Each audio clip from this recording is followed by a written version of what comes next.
অনেক দিন যাবৎ কোনো বৃষ্টি নাই, তাই ভাবলাম আমাদের নতুন লাগানো গাছগুলোতে পানি দিতে হবে। কারণ এই গাছগুলোর নিচে যে মাটি আছে সেগুলো একদম শুকিয়ে গেছে।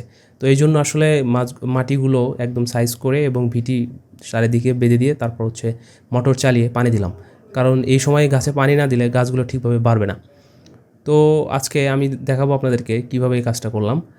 আমি আসলে যখন বাড়িতে আসি তখন আসলে আমাদের বাড়ির যে কাজ কাম আছে সেগুলো আসলে আমি করার চেষ্টা করি। কারণ এর ফলে আসলে এই গাছগুলো যদি আমি যত্ন না করি তাহলে হচ্ছে দেখা যাবে যে এই গাছগুলো ঠিকভাবে বাড়বে না। আর যদিও এই গাছগুলো আমি লাগিয়েছিলাম এর আগের বছর, ১ বছর হয়ে গেছে। গাছগুলো শুধু এখন মানে জীবিত আছে, কিন্তু গাছগুলোর যে বাড়তি আছে সেটা আসলে এই বছরে হয়তো বাড়বে বৃষ্টি শুরু হওয়ার পরে। যদিও বৃষ্টি শুরু হতে আরও কিছুদিন দেরি আছে। তো এই জন্য আসলে এই সময়টা আসলে সবচেয়ে গাছগুলোর খুব গুরুত্বপূর্ণ সময়। এই সময়ে যদি ঠিকভাবে পানি দেওয়া হয় তাহলে গাছগুলো অন্যান্য যেসব গাছে পানি দেওয়া হয় না সেসব গাছগুলোর চাইতে এইগুলো গাছ আসলে বেশি বাড়ে। তো এই জন্য আসলে এই সময় যেহেতু মোটর আছে, কারেন্ট আছে, তো এই জন্য ভাবলাম যে আসলে মোটর চালিয়ে পানি দিই। তো প্রথমে আসলে গাছগুলোর এই নিচের মাটিগুলো আসলে সব একদম সাইজ করে দিয়ে পানি যেন ধরে রাখে সেরকম করে চারিদিকে একদম পার বেঁধে দিলাম যেন পানিগুলো এখানে থাকে।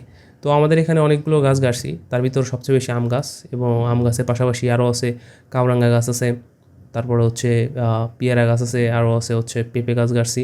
তো সবগুলো গাছই আসলে আজকে পানি দেবো, কারণ এই সময় তো শুষ্ক মৌসুম। তো শুষ্ক মৌসুমে আসলে এই গাছগুলোর আসলে খুবই পানির প্রয়োজন হয়। আর আমাদের এখানে যে মাটি, এই মাটিগুলো আসলে খুবই উর্বর। শুধুমাত্র যদি একটু পানি দেওয়া যায় তাহলেই এই গাছগুলোতে আসলে খুবই ভালো একদম পাতা গজায় এবং হচ্ছে ডালও ভালো আসে, যার কারণে হচ্ছে গাছগুলো খুব তাড়াতাড়ি বড় হয়। এদিকে হচ্ছে আমাদের প্রায় শেষের দিকে, আমার গাছ আর মাত্র কয়েকটা আছে, তাই হচ্ছে একদম মাটি দেওয়া শেষ হয়ে যাবে। আর এখানে একটা বড়ই গাছ আছে, বড়ই গাছটাও লাগিয়েছিলাম, কিন্তু বড়ই গাছটা ঠিকভাবে বড় হয় নাই। যদি হচ্ছে কিছু বছর ঝিম মেরে থাকে এই গাছগুলা, তারপর হুট করে যখন বড় হওয়া শুরু করে তখন খুব দ্রুত বড় হয়। তাই জন্য হচ্ছে আগে পানিও দেওয়া প্রয়োজন। তো আসলে এই সময় পানি দিই। আর এই গাছগুলো আসলে বছর পর বছর করতে হয় না, বছরের পর বছর এটার খাতির যত্ন করতে হয় না। জাস্ট প্রথম ১ থেকে ২ বছর এগুলোর পিছনে আসলে বেশি শ্রম দিতে হয়। যদি গাছগুলো একদম মানে ধরে যায় এবং হচ্ছে বড় হয়ে যায় একটু, তারপর থেকে আর এই গাছ কিছুই করতে হয় না। এরপর তো যখন ফল ধরা শুরু হবে তখন শুধু আরাম আর আরাম। তো যাই হোক, আমি হচ্ছে এখন নল বিছাবো যেগুলোতে আসলে মোটর থেকে পানি যাবে গাছগুলোতে। তো এই নল বিছানোটাই আসলে কষ্টকর, কারণ হচ্ছে এই নলের ওজন অনেক, কারণ নলটা বিশাল। আমাদের এই নলটা একদম বাড়ির ভিতর থেকে শুরু করে যেন বাইরে সব জায়গায় যায়। তো সেই হিসাবে আসলে নলটা কিনছিলাম, অনেক বড় নল। তো আর নল কোথাও প্যাঁচ লাগা যাবে না, কারণ যদি প্যাঁচ লাগে তাহলে হচ্ছে পানির প্রেসারে ফেটে যেতে পারে। যদিও এখন মোটরে তেমন একটা পানি নাই টিউবওয়েলের। তো এখন আগে মোটর দিয়ে দিলাম, তো দিয়ে হচ্ছে দেখি এখন কী অবস্থা, পানি যায় কি না। ঠিকভাবে নলটা গুছিয়ে দিলাম। পানি এখানে আসতে একটু লেট হবে, কারণ হচ্ছে এই সময় মোটরের পানি স্পিড খুবই কম, কারণ টিউবওয়েলের নিচে পানি কম, মাটির এখানে পানি কম, কারণ বর্ষাকাল যখন আসে তখন পানি বেড়ে যায়। কিন্তু এই সময় শুষ্ক মৌসুমের কারণে তেমন একটা পানি ধারে নাই। তো যাই হোক, তারপর যেটুকু পানি আছে এটুকুতে হয়ে যাবে, আমার গাছে পানি দেওয়া হইলেই হইলো, এর বেশি প্রয়োজন নাই।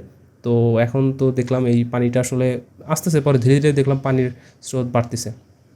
তো আমাদের হচ্ছে এইখানে যে গাছগুলো গাড়া হয় এগুলো গাছ আসলে ভালোই বৃদ্ধি পায়, অনেক দ্রুত বাড়ছে। কারণ এর আগের বছর আমি গাড়ছিলাম, এই বছরই অনেকগুলো গাছ থেকে যে আপনার খুঁটি দেওয়া হয়, প্রতিটা গাছে একটা করে খুঁটি, যেন গরু ছাগল সেটাকে শুয়ে ফেলাতে না পারে। তো সেগুলো সরিয়ে দিছি। তো এখন গাছগুলো প্রায় ১ বছরে দেখলাম যে আসলে মানে নিজের শক্তিতে দাঁড়িয়ে থাকার মতো শক্তি অর্জন করছে। তো এখন এই যে পানি দিলাম, পানি দেওয়ার ফলে মনে করেন গাছগুলো আরও ভালো হবে। তো এইভাবে যদি প্রতিটি গাছে পানি দিতে পারি তাহলে প্রতিটি গাছই ভালো হবে। আবার এইদিকে হচ্ছে পট দিয়ে আমার দূরে আরও কিছু গাছ আছে যে গাছগুলোতে পানি পৌঁছাবে না নল। তো সেই জন্য এটা, যেমন এটা একটা জাম গাছ, তো জাম গাছেও পানি দিলাম। জাম গাছে যেহেতু পানি দেওয়া একটু কম হলো, তারপরও যাই হোক এটা ভালো আছে, এই গাছের চেহারা ভালো আছে। তো আশা করতেছি গাছটা ভালো হবে। এরপর আরও কিছু গাছ বাকি আছে আমার, যেমন পেঁপে গাছ আছে কয়েকটা, সেহেতু সেই পেঁপে গাছগুলোতে পানি দিয়ে আজকের মতো এই ভিডিওটা এখানে শেষ করছি। ভালো থাকবেন সবাই।